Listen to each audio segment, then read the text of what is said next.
In the heart of rural Midwest America, there was a small forgotten village called Brookfield Hollow. Most people here were farmers whose lives depended on weather, luck, and fading hope. Dry land, closed factories, and constant migration to cities had drained the village of its spirit. Every morning began with the same thought: nothing would change. Hope felt expensive. Optimism felt foolish. Growing up in this environment was a quiet, ordinary young man named Ethan Miller. Ethan came from a family that had farmed the same land for generations. Year after year, losses had crushed their confidence. His father often said, "Nothing good is written for people like us." Those words echoed in Ethan's mind daily. At school, teachers and classmates called the village a dead-end place. Yet deep inside, Ethan felt something different. He didn't know how, but he believed that changing one's thinking could slowly change one's life. One afternoon, Ethan found a torn old book in the abandoned village library. Its title was Mind Shapes Reality. One sentence struck him hard. "Your circumstances do not control your future. Your mindset does." That line stayed with him. For the first time, Ethan questioned whether the real problem wasn't the village, but the way everyone viewed it. That day, without any dramatic moment, he decided to begin by changing his own thinking. The next morning, Ethan went to the fields differently. He didn't complain about the soil. He touched it and quietly told himself, "This land is not useless." He repeated it every day. Villagers began to notice. Some laughed, some mocked him, but Ethan didn't argue. He had learned that positive thinking wasn't blind optimism. It was the courage to search for solutions, even when failure felt guaranteed. Ethan started learning new farming methods. Internet access was weak, but determination was strong. He researched crops suitable for dry land and learned water-saving techniques. Failures still came, but his response changed.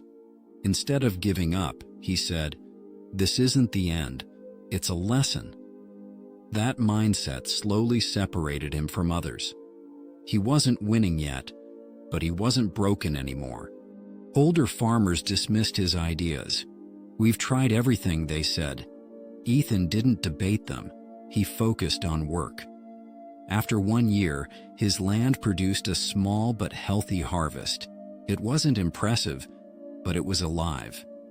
That evening, his father smiled for the first time in years and said, "Maybe we were thinking wrong."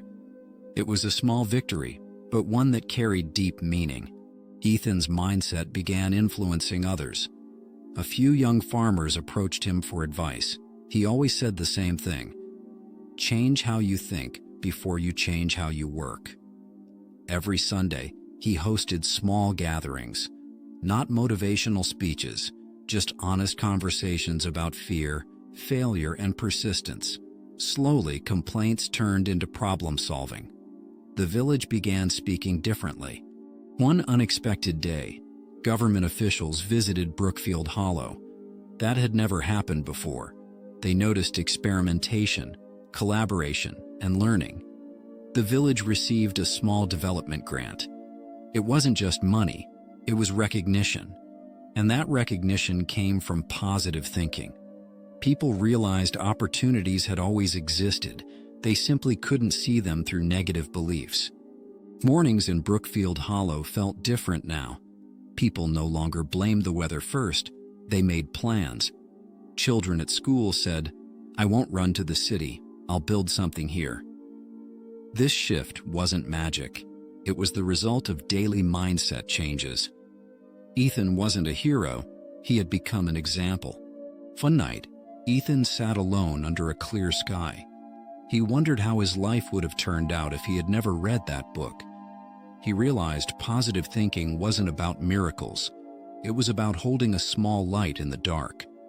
That light didn't erase the darkness, but it showed the next step forward. The village attempted to reopen an old factory. Fear still existed, but thinking had changed. People said, "If we fail, we'll learn." That sentence became the village's identity. Outsiders were surprised how such a small place developed such resilience, not through wealth, but through mindset. Over time, Brookfield Hollow appeared on maps again. It didn't become rich, but it became strong. People were no longer victims of circumstances. They were decision makers. All of it started with one person who believed hope was stronger than conditions. Ethan never stood on a stage or wrote a book. People learned his story by watching his life. He showed that positive thinking doesn't deny pain, it looks beyond it. That perspective keeps people standing when quitting feels easier. Today, when new farmers arrive, villagers give one piece of advice: water your mindset before you water your land.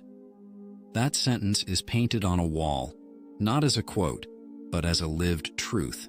The story of Brookfield Hollow proves that no matter how hard circumstances are, positive thinking creates paths forward. This isn't a story about wealth, it's a story about change. And real change always begins in the mind. That is the true power of positive thinking.